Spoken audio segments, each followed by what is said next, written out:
you. Harinam Sankirtan. Hare Krishna. Welcome everyone. Thank you so much for being here today. Today is actually creating history at the Bhakti Center. And I'm going to tell you why. First, I will introduce Nitai and Bhava, our speakers today. And then I will tell you why today is a very historical day at the Bhakti Center. You all are witness to it, so you're part of history. Nitai is a second initiated disciple of Radhanath Swami, and he joined ISKCON in 1998. He actually had a professional background of consultancy in software development and testing in the investment banking industry. That's extremely impressive. I could never do that. And then he spent 10 years in the Brahmachari ashram, heading up outreach and temple management. And then he got married and he entered the Grihastha ashram.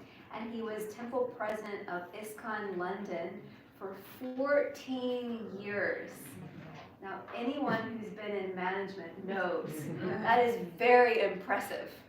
And he currently serves as the zonal supervisor for London and the Southeast and Euro RGB member. He and his wife, Bhakti, who we'll introduce in a moment, they actually created community development and devotee care for the UK. And they actually established a UK National Devotee Care Office, which oversees the 5 devotee care zonal reps teams, basically creating the strategic plans for devotee care, which reports directly to the GBC. And he has conducted many seminars and courses on this topic in universities, corporates, and he's also a faculty member of the GBC College. And Bhakti Devi Dasi, his dear wife, she is also a second initiated disciple of Radhanath Swami and joined ISKCON in 1996. That's 2 years before her husband, with a master's degree in English literature. Sorry, I'm cracking jokes today. And psychology before pursuing a career in central government. And then she had previously served in a volunteer capacity as the temple administrator, charity secretary, and mentorship coordinator of ISKCON London, as well as DD service, cooking, and communications. And she currently teaches Bhakti Shastri. We're going to be starting a Bhakti Shastri at Bhakti Center. I'll talk to you about that. And specializing in interactive courses and innovative outreach, and travels globally with her husband. And why today is a historical day? Because just on Friday, they moved here to New York City and are going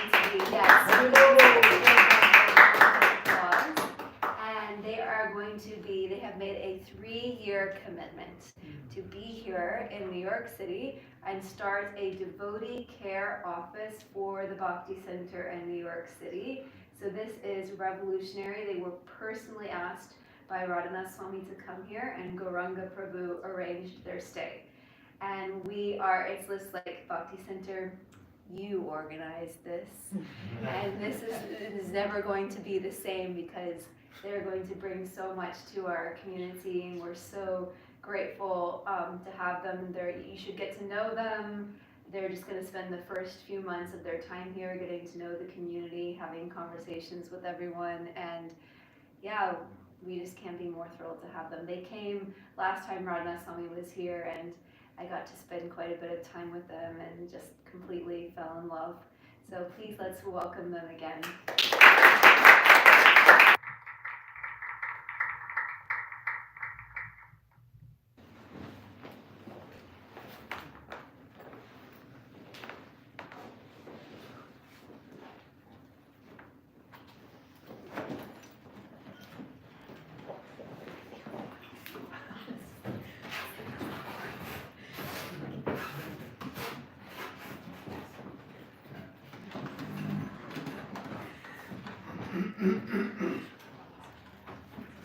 Hare Krishna.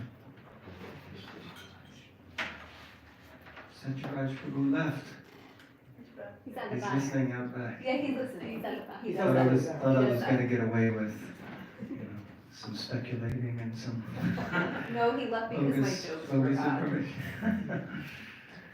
So Hare Krishna, everyone. Wonderful to be here. It's a great honor and privilege to be with all of you for this Bhagavat Shravan. And after that introduction, no pressure for us at all. No big expectation. You're not going to do anything here. You're just going to take prasadam.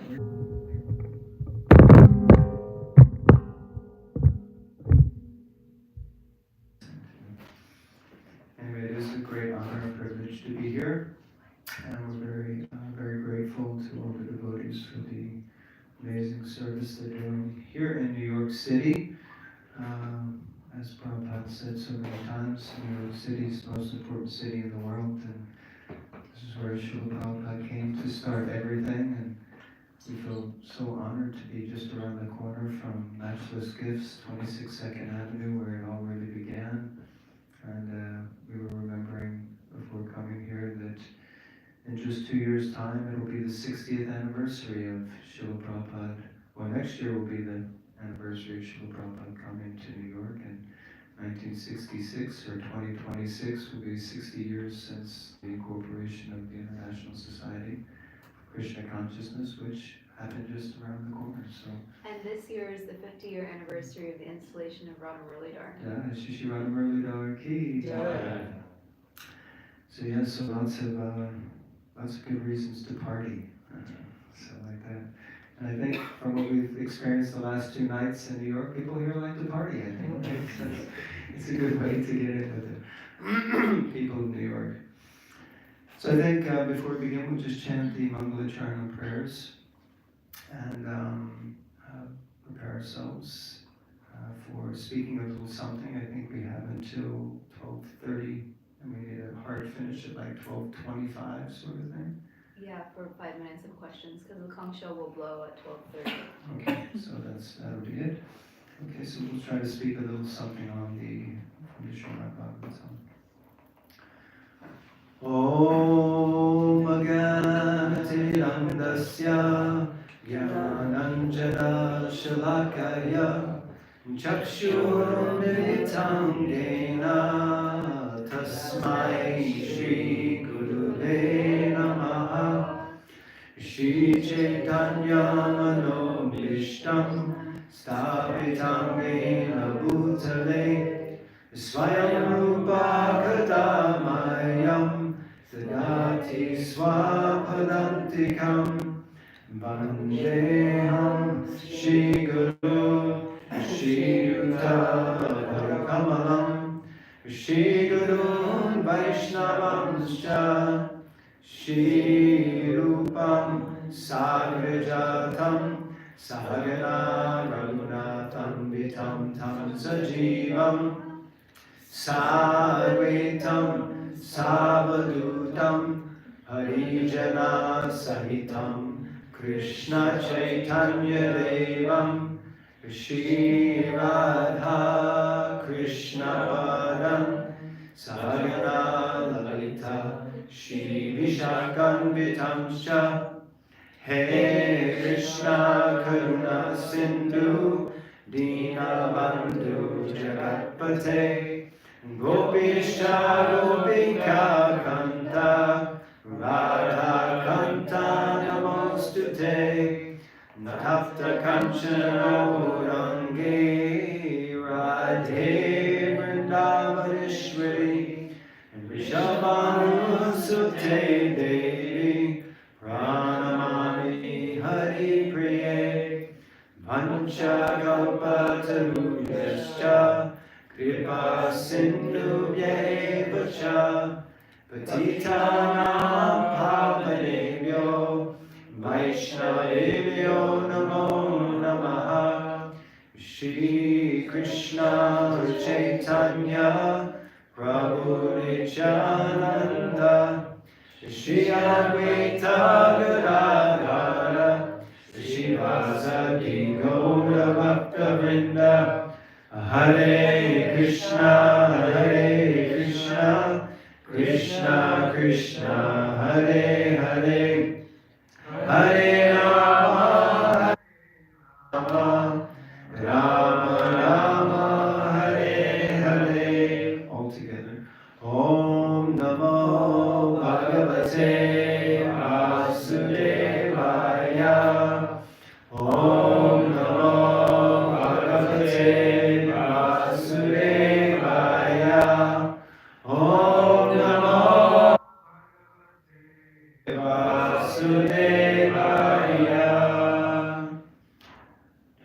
Bhagavatam ki jai.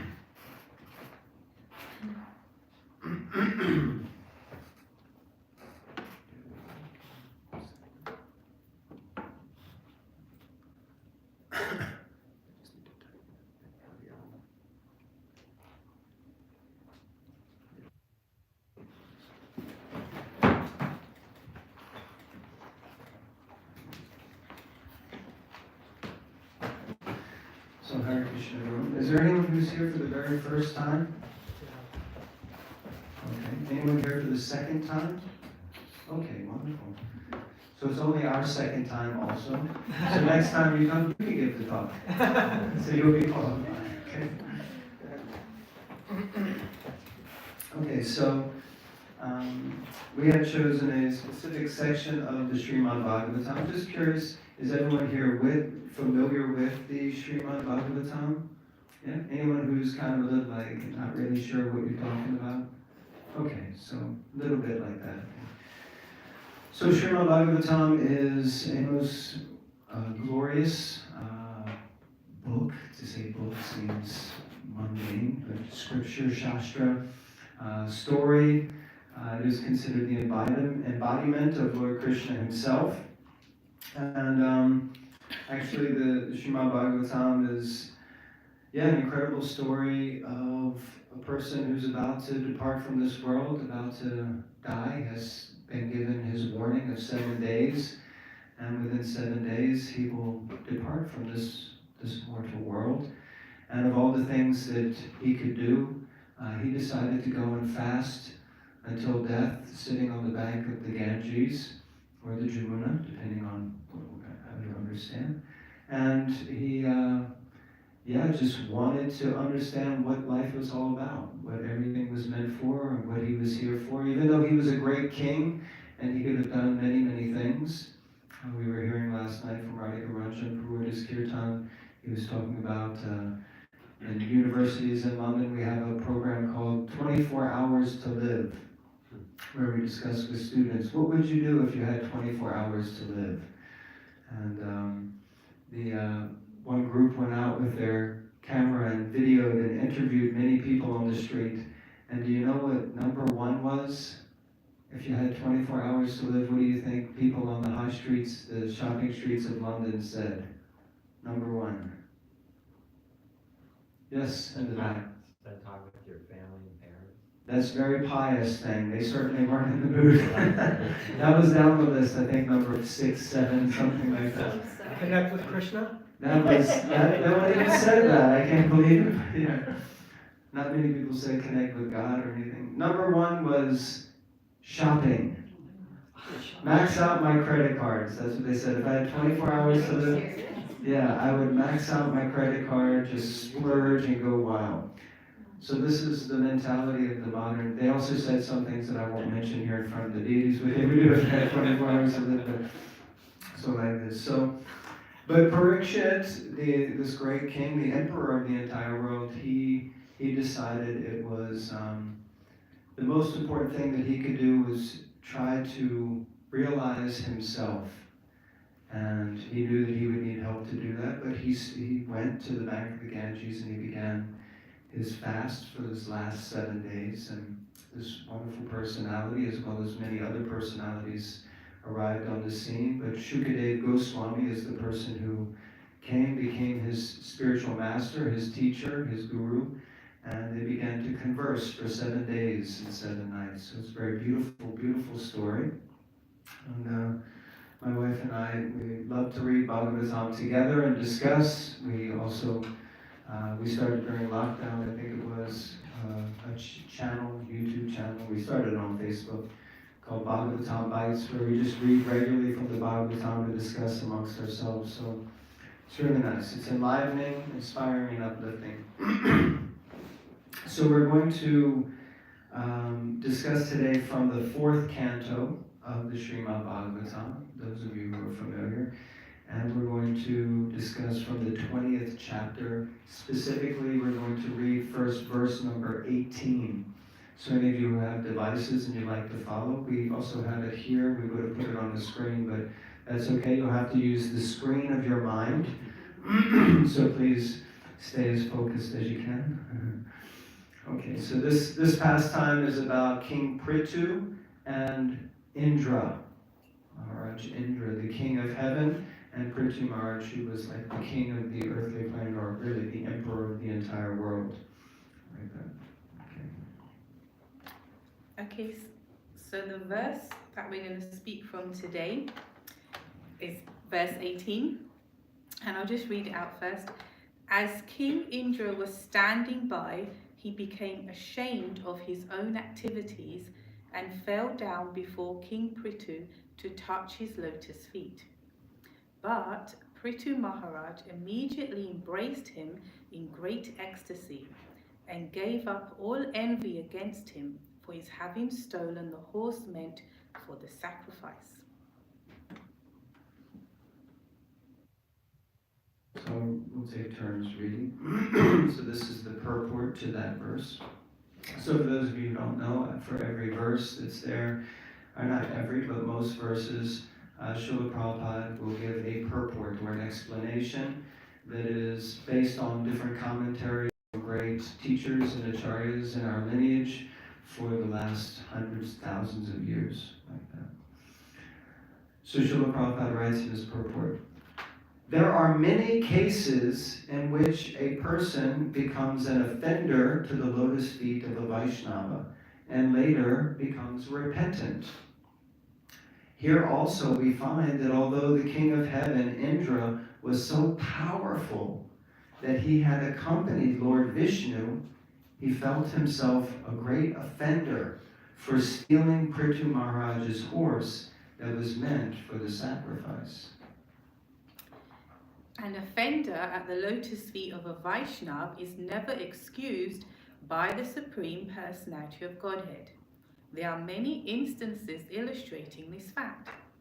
Ambarish Maharaj was offended by Durvash Muni, a great sage and mystic yogi, and Durvash also had to fall down at the lotus feet of Ambarish Maharaj.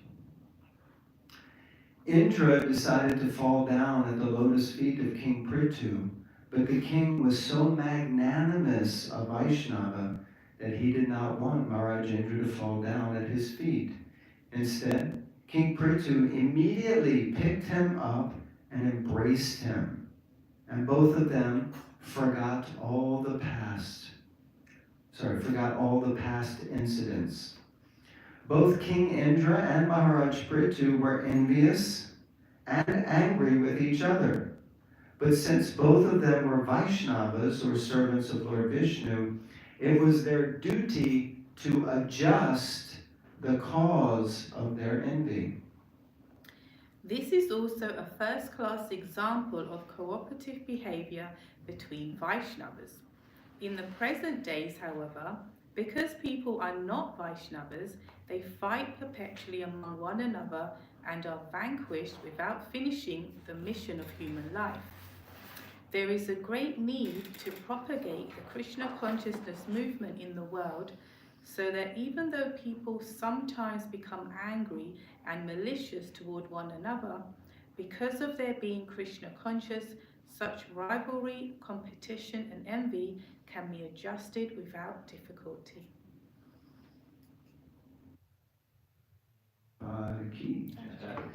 So just, I want to check that everyone was using the screen of their mind there, and that something, at least one thing went in, because it's very difficult. I know as soon as people start reading, then it's like, when we were a little kid and grandma or mom or dad used to read bedtime stories, and it's like, so nice. And we can easily zone out or go into a different world. So does anyone remember anything? Does anything stand out for you from what we just read? Anything at all stands out? Besides Champa, who stood up?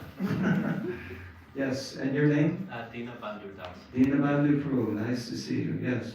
Yeah, the example of overcoming envy and anger, and both parties, Maharaj Prithu and Indra, choosing forgiveness. Perfect, amazing, thank you, yes. Anyone here, I'm sure none of you have ever experienced envy or anger because you all seem like such pure-hearted New Yorkians. Is that the way you would say it? New Yorkers. New Yorkers, thank you, New Yorkers. But you probably know lots of people who have been envious and angry, right? Yeah, or at least a few. So it's not easy to overcome. Anyone thinks it's easy to overcome anger and envy of someone else? Yeah, it's a little bit of a challenge, so very nice point. Anyone else? Thank you, Dina Bhava. Yes, and your name? Nick. Nick. Nice to see you, Nick. Thank you for coming. Okay.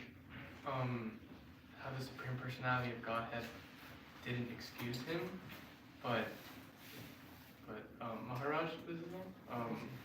Ambarish. Ambarish, Yes. he forgave him, they decided, but the Supreme Personality of Godhead didn't get involved there. Okay, interesting. Yeah. So so it said the Supreme Personality of Godhead never forgives, but it's actually up to the devotee himself to forgive. So very nice. Thank you, Nick. Anyone else? Any of the ladies? Anything stood out? Had to put you on the spot or anything like that? Yes, you're not a lady, but you You want to qualify. elaborate on the shloka or the purport? Either. It's nice how the shloka emphasizes one aspect of the compassion, and Prabhupada elaborates, and then he ties in how the Krishna conscious movements to help people do that. Fantastic. Yeah, this is really nice. Prabhupada explains that actually the Krishna conscious movement, ISKCON, is meant to help people to become Vaishnavas who can become compassionate and help other people who are always bickering and fighting. Yes. We might need a little bit of work on that. But yeah, okay. Yes. That's actually what stood out to me, is that Prabhupada said that Vaishnavas don't bicker and fight. And I was thinking, Yeah, me too. So, actually, I personally, I love the Bhagavatam because it just challenges the way that I would think. I don't know about the rest of you, but as I'm reading through something, I'm present to what Prabhupada's saying, but I'm also present to what I might be thinking about what's going on.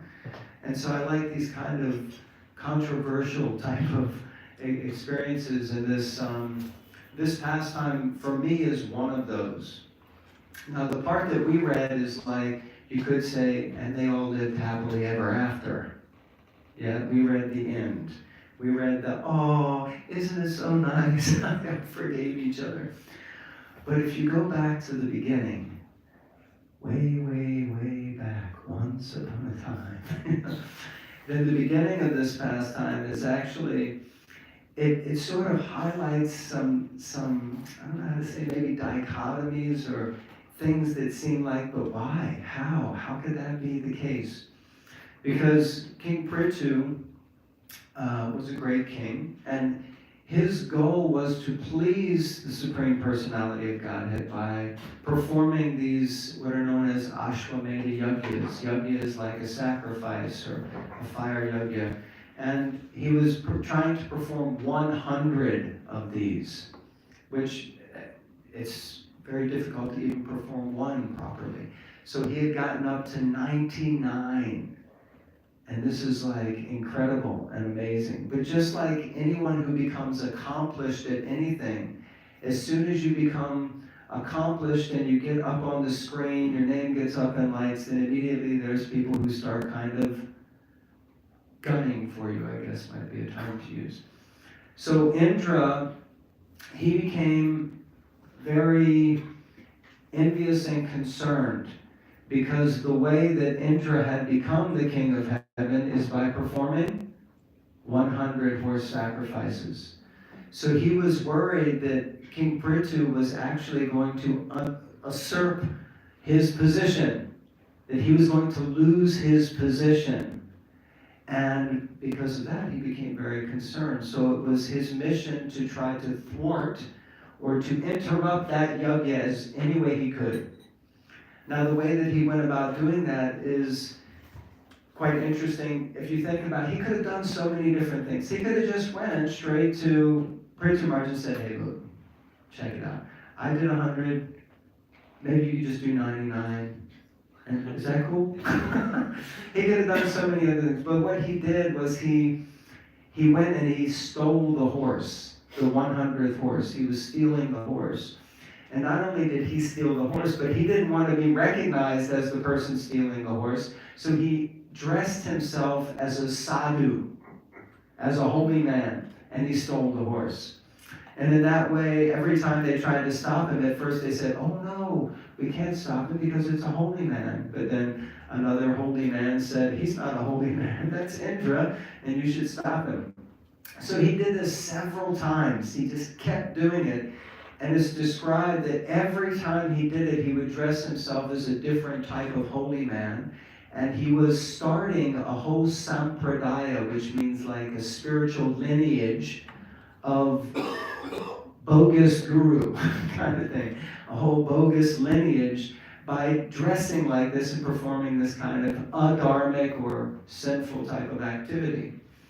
So eventually everyone got so fried with him, upset, that they decided, first Prithu wanted to kill him. They said, no, you can't kill him. But then the Brahmin said, actually, we're going to kill him. We're going to just throw him right into the fire here and offer him up.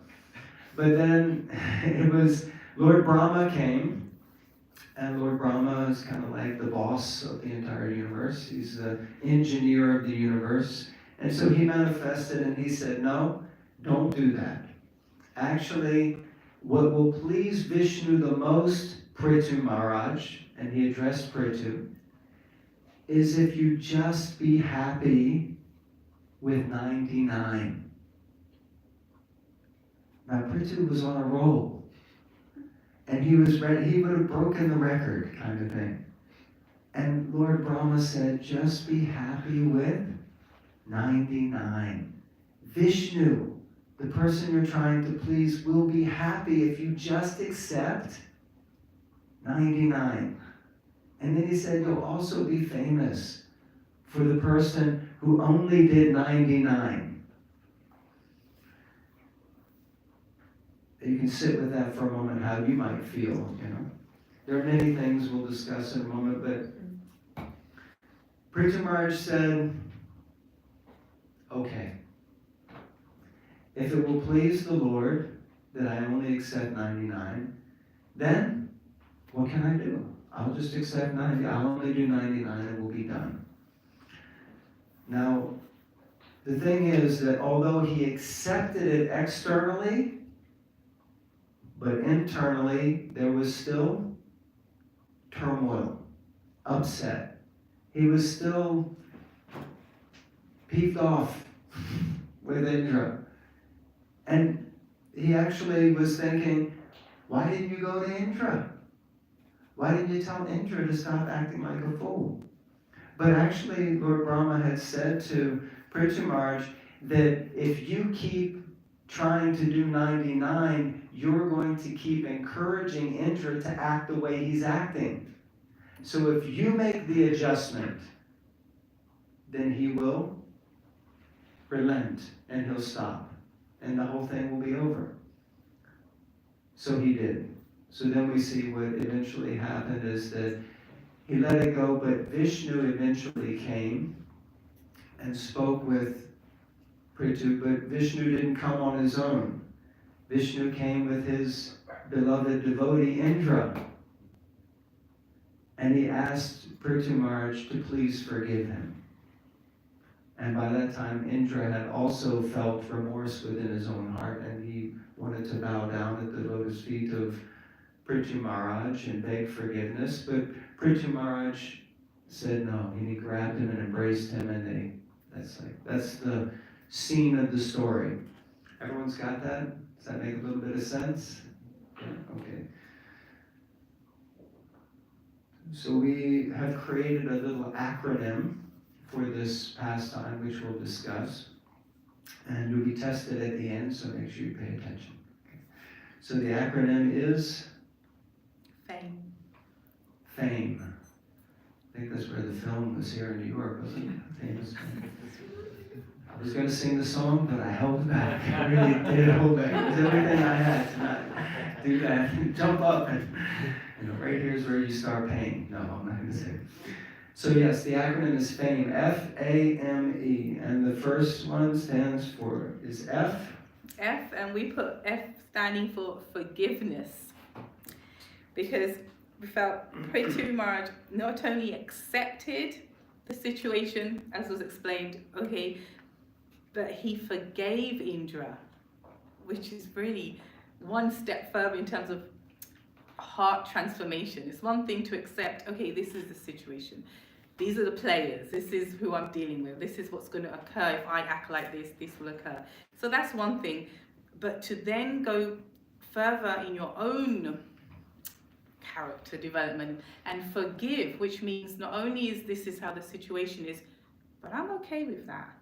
You know, I'm not, whatever's occurring with the other person, that's their stuff, but I'm okay with these cards, as it were, that I've got. And so we thought F standing for forgiveness, because we can see in that verse that we first read that for Prithu Maharaj, when Indra came forward to pay his obeisances in that verse that we read to Prithu, he didn't say, yeah, of course, or he actually stopped him and said, no, don't do that, and he embraced him. It didn't occur, if you read the pastime straight away, there obviously was some disturbance there. That occurs, we don't like the behavior of someone and what's going on, but eventually he came to it in his own mind, and you'll see in the verses, Lord Brahma appealed to him, other of the Brahmins that were there appealed, so it wasn't on sentiment either. Because sometimes we can forgive based on sentiment, and then that may also not be complete in itself. You know, we may get some triggers, as it were, but he actually understood and accepted and agreed also within himself, no, I'm okay with this, and you don't come in my universe, and I'm not affected. So we felt forgiveness was there. And the important point was that he approached and took advice from seniors around him. I mean, in his case, the seniors were Lord Brahma, other demigods, but still, to take guidance and advice from seniors is how he came to that conclusion where he really felt it and accepted it, and not just, all right, my authority said this, I better do that, but he was okay with it.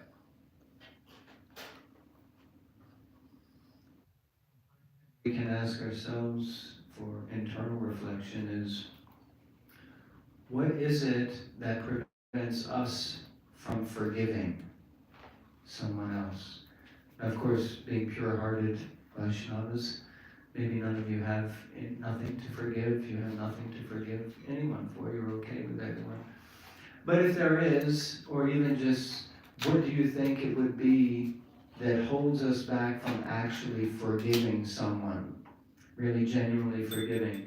I've heard it said that you can forgive, but you don't necessarily have to forget. So it doesn't mean that we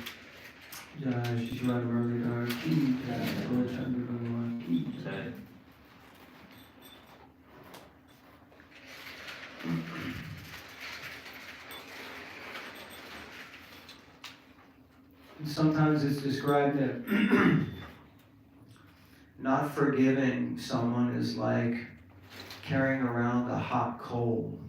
Maybe you've heard this analogy. That often the other person has just gotten on with life. They don't even know they did anything, or even if they did, maybe they don't care. They just moved on. And the person left holding the problem is us.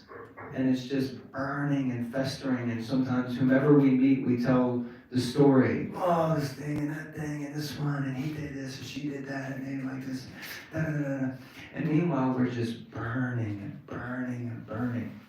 But we're burning because we're holding on to the hot coal. And sometimes we just need to let it go.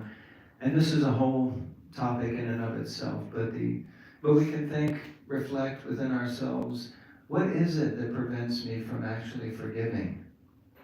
Really genuinely allowing something, letting go of something that's had a hold on me or I've been holding on to for some time. So A in the acronym FAME stands for acceptance. So acceptance and tolerance of someone's faults or shortcomings.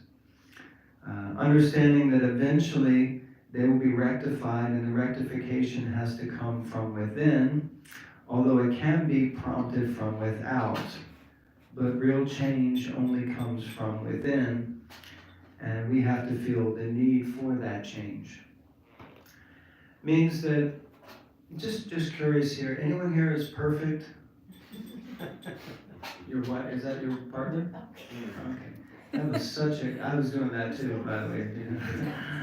Perfect answer. Perfect question, perfect answer. Yes. Well, I mean, according to scripture, Om Purnam Adi Purnam Idam, we're all parts and parcels of the Lord, so we're all perfect and complete in one sense on the spiritual platform. But of course, in our material designations, probably there are some things that aren't so perfect about us. It may be harder for us to see the things about ourselves that are imperfect. Who here finds it easy to see imperfection in others? Please be honest.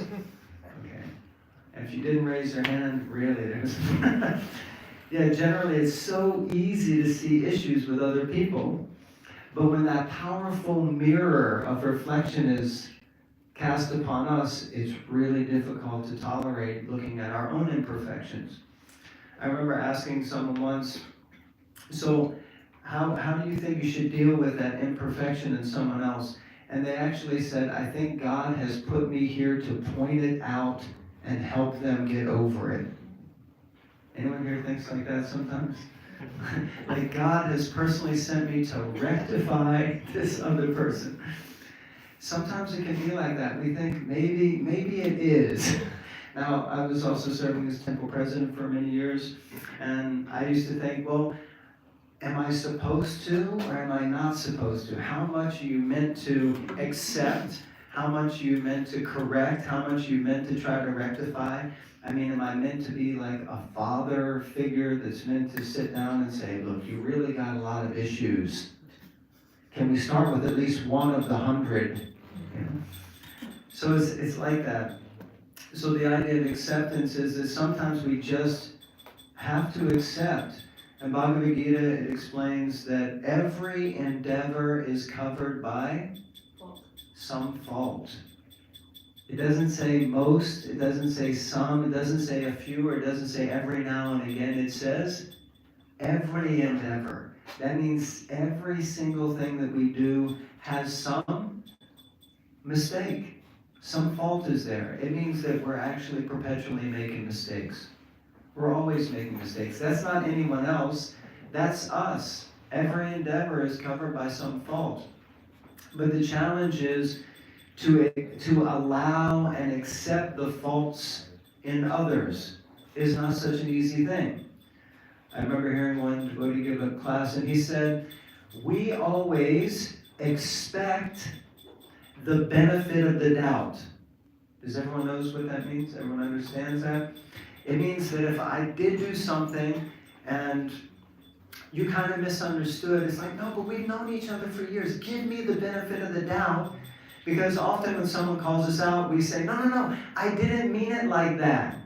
Anyone's ever been in that situation? No, you misunderstood. I didn't mean it like that. What I meant was this. And will you please give me the benefit of the doubt? You know, give me the benefit of trusting that I meant it some other way. So we always want the benefit of the doubt, yes? But when it comes to others, we're often not very magnanimous in dishing out benefit of the doubt. Does that make sense? We're like, no, you said it like this at this time, and I know you meant it, and don't try to weasel out of it now. Right? Have we ever seen that kind of thing? Again, I doubt if it's happening to any of us here, but so sometimes we just have to be able to accept and tolerate the shortcomings of someone else and allow time to pass, allow Krishna to work, trust in the process of bhakti, that if someone is genuinely trying to purify their heart through chanting and seva, that eventually it will become revealed to them. Because my experience is, it's nigh on impossible for me to even change myself. Like, it's so hard, even when I know certain things, about myself that need to be adjusted. It's so hard to change. But yet I think I should be able to tell someone, look, this is a problem, just change it. And they should do it by tomorrow. And if they don't, then it's a problem. Does that make sense? So it's so difficult. So sometimes we just have to accept these other things. So, yeah, I guess an introspection question is, how would you feel if someone interrupted your service to Krishna out of envy, and then all of a sudden you were the person that seemed to get chastised? You get that? Like Bridget was just trying to do some service to the Lord, some serious service. And Indra comes along and interrupts it, and then he's the one who has to make all the rectifications. Right? I mean, how would you feel, honestly? It'd be a little bit like, this isn't fair, right? The F word, fair. This isn't fair. So like that. And do we expect others to accept our shortcomings? Do we expect others to accept our shortcomings? Have we ever said, look, that's not who I am, that's not the way that I am. I'm sorry, I can't change so easily. But do we give that same benefit to others? So anyway, these are some introspections. So M, in the acronym FAME, we put as make adjustments. Because twice in the purport that we read, Srila Prabhupada mentions a devotee, a Vaishnava, should make adjustments if there's some disagreement or argument. I mean, first Prabhupada mentions it in the purport, but since both of them were Vaishnavas or servants of Lord Vishnu, it was their duty to adjust the cause of their envy. And then he goes, Prabhupada again mentions in the purport, because of their being Krishna conscious, such rivalry, competition and envy can be adjusted without difficulty. It's not always so easy without difficulty. So it's interesting, we were just thinking that with Prithu Maharaj, he was able to make this adjustment because of his being a Vaishnava. Because sometimes you can get thrown off course, and it happens, interactions, you get disturbed and this, but then you kind of like, it's almost like if you're driving and you're veering to one side, but then you realize, no, this is the path, this is what I'm supposed to be doing, this is my goal, and somehow I got distracted by what's going on this side. So Prithu Maharaj was able to make that adjustment, which we all can do. And we may not be able to make the adjustment in the other person, but that's for them to do. But we can make it in ourselves, and how we approach it, how our consciousness is, and how we feel, as it were. So for this changing of attitude or perspective, that's within us.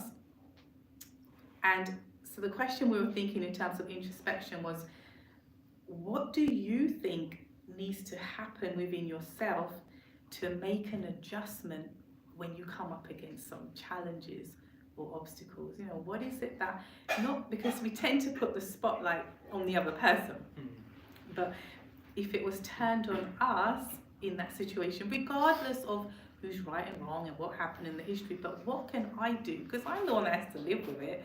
I'm the one that has to feel depressed or sad or go on Facebook and share it, maybe. So what adjustment can I make within myself so I can aspire to be that Vaishnava or the better person, as it were? So that was just an introspection for that particular letter, make adjustment.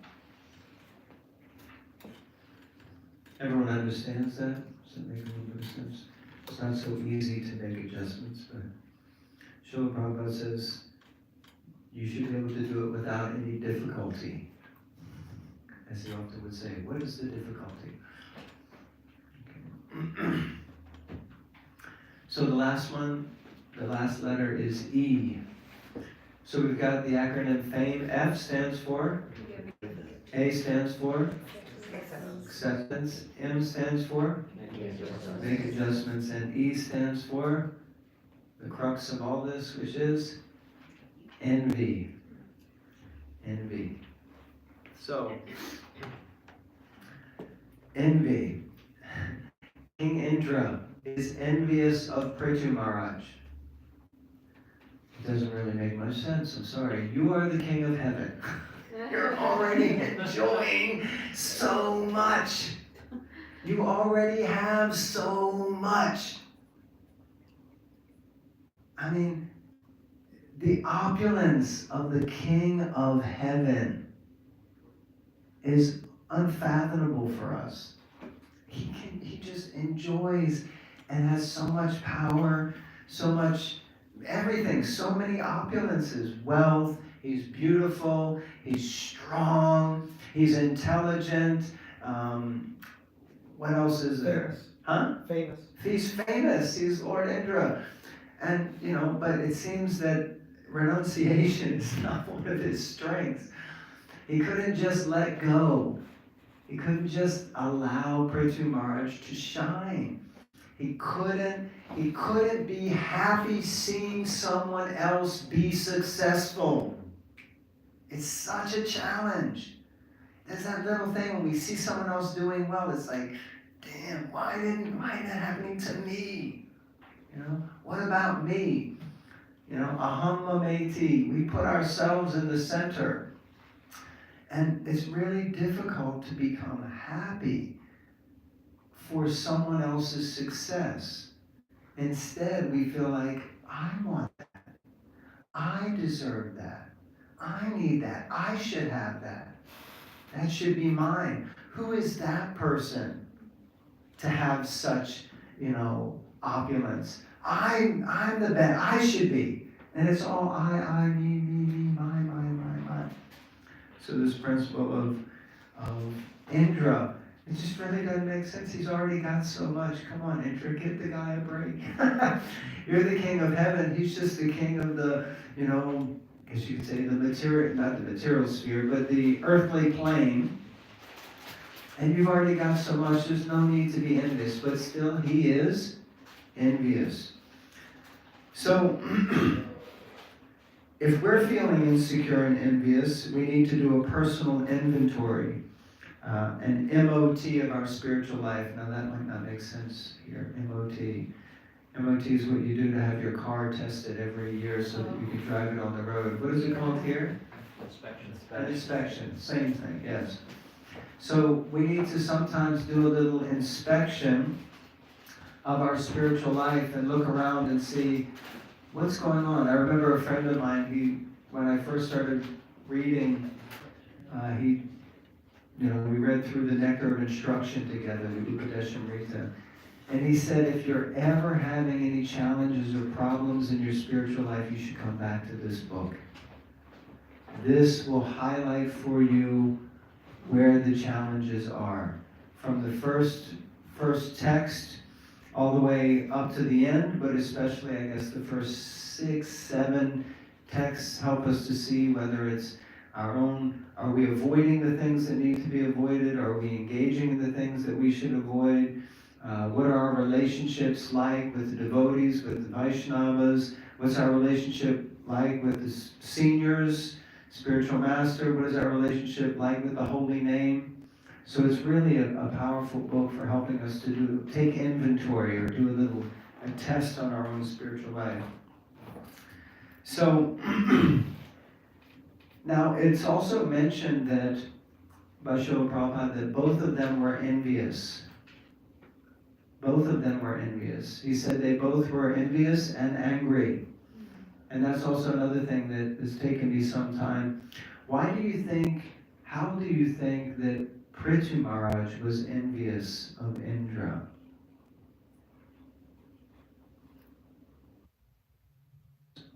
Everyone agrees or understands this principle that Srila Prabhupada says they both had envy and they both had anger. They both had issues.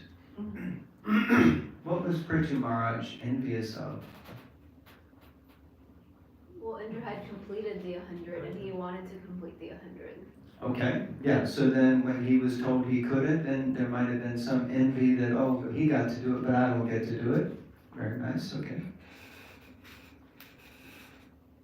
Just superficially, the material and the heavenly planets are places, which is the point, are places of enjoyment, so the conditions there are Okay. separate from Krishna in that sense. to the selfishness. Okay. So some level of selfishness was there? Okay, yes. Perhaps there's a sense in which Prithu Maharaj clearly saw that Indra was getting away with it. And there's this kind of envy about that. Why is this person getting away with something that's clearly so just Wrong. inappropriate? Inappropriate, yeah. Very nice. Yeah, that was my sort of conclusion. That Prithu Maharaj didn't have envy in the beginning of Indra. He was just trying to serve the Lord. But later, what happened was it seemed that Indra got the favor of the Lord, even though he was trying to get the favor of the Lord. But then Indra got it. And then, for me, it was like, what a smack in the face that after I've gone through this whole thing of saying I forgive, I've sacrificed the last sacrifice, and then the object of my worship, the Lord himself appears, but not on his own to thank me, but he brings that blinking Indra with him. He's like got Indra right by his side. And he asked me personally to forgive him. The Lord personally asked me to forgive him. Why doesn't he say, you should be chastising Indra in front of him, but he doesn't.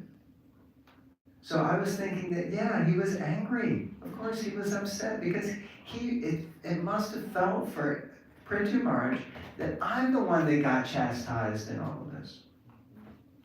But actually, if we look at it, Brahma and Vishnu could both speak to Prithu because he was such a pure-hearted Vaishnava. So he could be more easily rectified than Indra. It was clear they were never going to get through to Indra. The only way Indra could change is if someone else changed first. Someone else had to make the sacrifice first. Then Indra could change. But if they went to Indra, it would have made no difference. And it's just like that sometimes.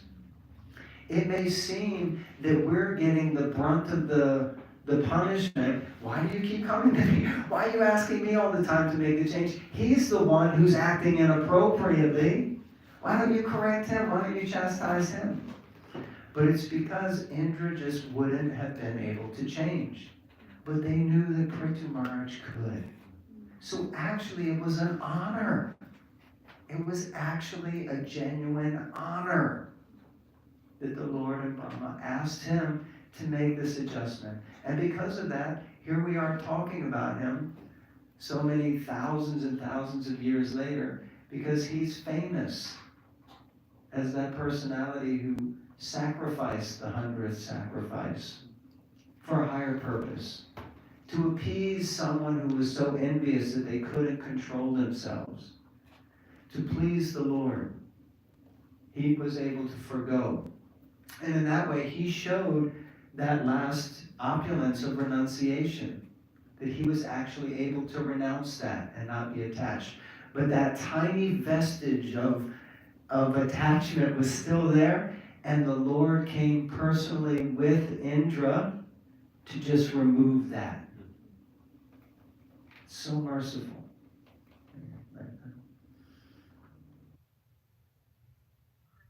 In conclusion, this whole process shows that it's actually association and service that actually is designed, you could say, to purify us. And it's not so much the activities or the results of that service that is the goal, but it's almost like the path is in itself purifying. It's not that, for example, for Prithu Maharaj, he had to get the 100 horse sacrifices, or Indra had the 100 horse sacrifices, so then you're successful.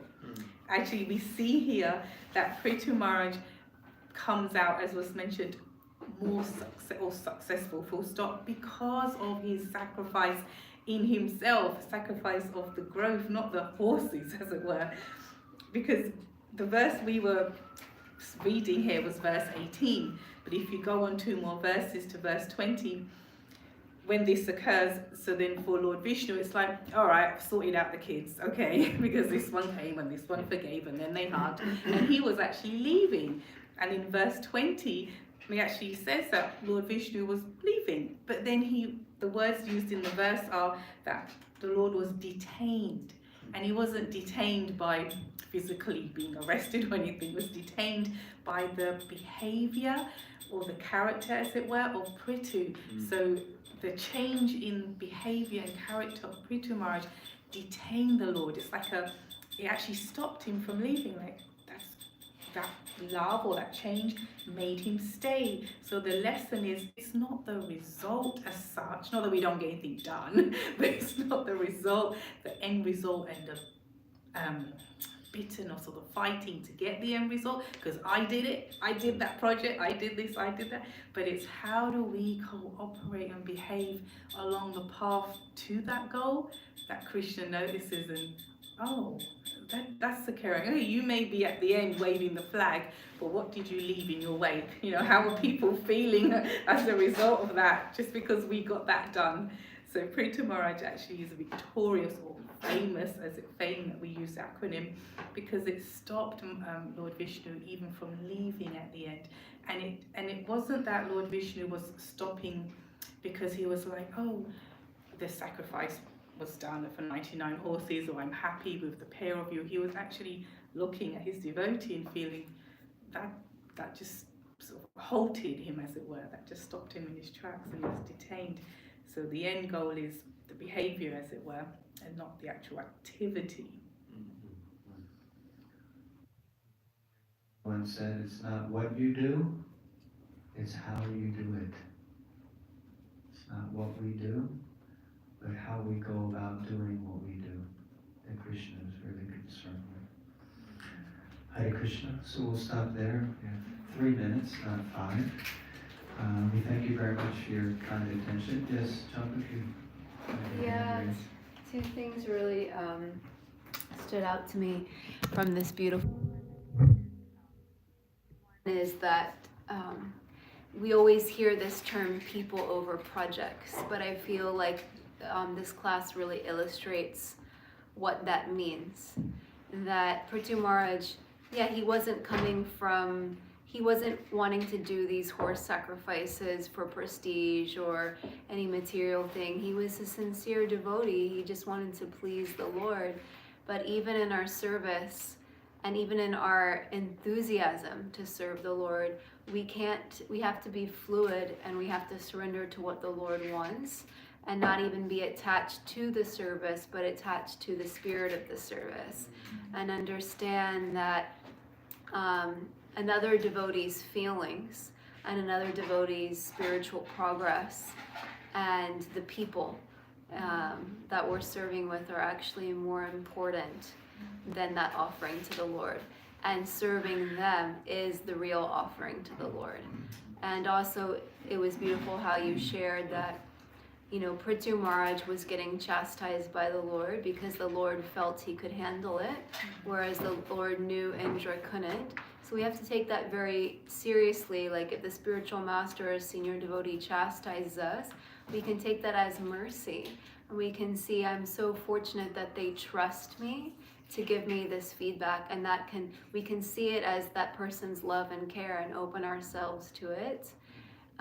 And not compare ourselves to others, knowing that the Lord reciprocates with everyone according to how they most need it. And then in our dealings with others, we also have to take into consideration what they can and can't handle, and what's actually a service to them. And ultimately being willing to give up any agenda that we have, even if we think that agenda is for the Lord's service, to surrender to actually what the Lord and the Lord's devotees are telling us is their agenda. Hallelujah. Thank you. Someone else? Anyone? I think we have 1 minute. Yes. Your name? Premananda Velasquez. Premananda Velasquez. Thank you both for a wonderful class. It was very memorable. I loved how you really drew us into the story of the verse, And I was thinking about how at the end, where Lord Vishnu comes with Indra, and how like Prithu Maharaj could easily have just felt this pressure or coercion to just be like, yeah, I forgive you, because, well, Brahma asked me, but now Vishnu's here. And I was thinking, how genuine was that from Prithu Maharaj? Because certainly his thinking is nothing like mine, but I know if I put myself in his shoes, it would feel a little artificial for me to just be like, okay, yeah, well, obviously I can't, now that Vishnu's here, I can't just say I don't forgive you anymore. I would just say, yeah, I forgive you. But then it occurred to me that actually Vishnu is in the heart of every living being and is accompanying everyone at all times. So his presence with Indra, perhaps from Prithu Maharaj's perspective, really he was already seeing that Vishnu is present there anyway because of his elevated status as a devotee. So it didn't throw him off in that sense as it might someone like me. So, but I'm curious what your understanding of this, does the Bhagavatam resolve this sense of Prithu Maharaj's internal sort of conflict? It does. Okay, yeah. Because, and just very quick, this is beautiful, and this is the whole point. This is why this is why we need to discuss Bhagavatam here and discuss together. Vishnu came and he knew Prithu Maharaj said, I already forgave him. And he said, no. I know you haven't really forgiven him. That's why I'm here. I want you to really forgive him. He addressed it. And that's why when Indra went to bow down, Indra felt it. Indra felt it first. He was like, I can't believe I've been such a fool. And he went to bow down. Then Prithu, his heart changed. And that was it. And that's why he stopped it. And then it was just beautiful. Just beautiful. Thank you very much. Srila Prabhupada ki jai. Bhakti Srimad Bhagavatam ki jai. Bhakti Gaudiya Vaishnava ki jai.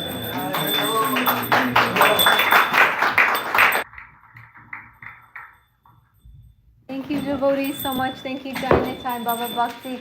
Now we'll just move these red cushions to the side, and everyone can come forward so we can have Arti and Kirtan together.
Srimate Bhakti Vedanta Swami Nitinamine Namo Vishnu Padaya Krishna Prasthaya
Vishnupada Paramahamsa Parivrajacharya Stotra Satta Sri Sriman Divine Grace Srila A.C. Bhaktivedanta Swami Srila Prabhupada Ki Jai. Jayam Vishnupada Paramahamsa Parivrajacharya Stotra Satta Sri Sriman Divine Grace Srila Bhaktisiddhanta Saraswati Goswami Maharaj Srila Prabhupada Ki Jai. Srila Haridas Thakur Ki Jai.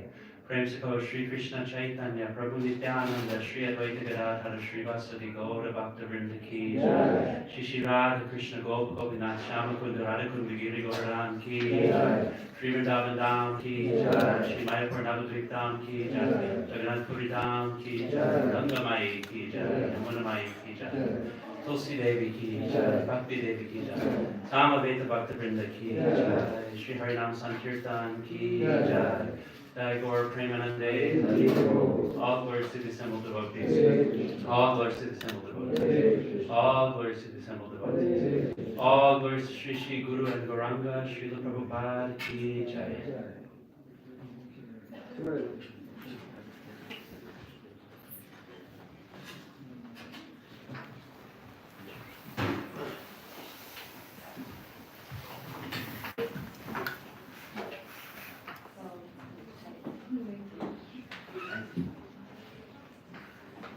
Namaste Narasimhaya. Namaste Narasimhaya. Namaste Narasimhaya.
Bhagavan ki Jai. Bhagavad Maharaj ki Jai. Hare Krishna, thank you all so much. Thank you for leading Kirtan. Thank you for being here. I think everybody in this room knows that this happens every week. This is a regular program. Hare Krishna, nice to see you, Guru.